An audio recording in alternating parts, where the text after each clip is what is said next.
পুনৰবাৰ কৈছে ইংলিছটো অপৰাধীয়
ভাৰতবৰ্ষৰ নিৰাপত্তাৰ স্বাৰ্থত বীৰ শ্বহীদ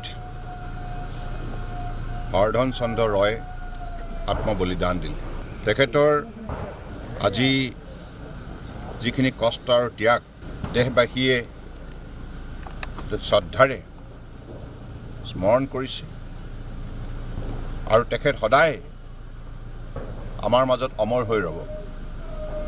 দেশৰ একতা অখণ্ডতা আৰু সাৰ্বভৌমত্বৰ বাবে তেখেতে সৰ্বোচ্চ ত্যাগ কৰিলে। গতিকে সেইগৰাকী মহান বীৰক মই হৃদয়ৰ পৰা গভীৰ শ্ৰদ্ধাঞ্জলি জ্ঞাপন কৰিছোঁ আৰু তেখেতৰ আদৰ্শৰে প্ৰতিজন ভাৰতীয় নাগৰিকে যাতে দেশৰ স্বাৰ্থত সৰ্বোচ্চ ত্যাগ কৰিবলৈ প্ৰস্তুত থাকে তাৰ বাবে আমি সকলোৱে প্ৰতিটো মুহূৰ্ততে নিজকে প্ৰস্তুত কৰি ৰাখিব লাগিব। মই বীৰ শ্বহীদ হৰধন চন্দ্ৰ ৰয় দেৱৰ পৰিয়ালবৰ্গলৈ গভীৰ সমবেদনা জ্ঞাপন কৰিছোঁ আৰু অসম চৰকাৰৰ তৰফৰ পৰা তেখেতসকলৰ পৰিয়ালবৰ্গলৈ আমি আমাৰ অসম চৰকাৰৰ তৰফৰ পৰা এককালীন 20 লাখ টকা আৰ্থিক সাহায্য আমি আগবঢ়াম আৰু মোৰ দৃঢ় বিশ্বাস তেখেতৰ এই ত্যাগ অথলে নাযায়। আজি তেখেত অসমৰ সন্তান হৈ ভাৰতবৰ্ষৰ বৃহত্তৰ স্বাৰ্থত যিখিনি কষ্ট স্বীকাৰ কৰিলে, যিখিনি ত্যাগ স্বীকাৰ কৰিলে, এই কথা যুগে যুগে ৰাইজে মনত ৰাখিব। কাৰণ তেখেতে আমাক দেশৰ স্বাৰ্থত সম্পূৰ্ণৰূপে সমৰ্পিত হৈ ৰাষ্ট্ৰসেৱা কামত কেনেধৰণে অগ্ৰসৰ হ'ব লাগে এই সন্দৰ্ভত দৃষ্টান্তমূলক উদাহৰণ দাঙি ধৰি গ'ল।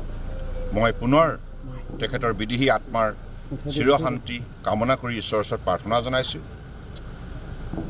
তেখেত সদায় যাতে শান্তিৰে থাকে আৰু তেখেতৰ পৰিয়ালবৰ্গলৈ মই পুনৰবাৰ গভীৰ সমবেদনা জ্ঞাপন কৰিছোঁ।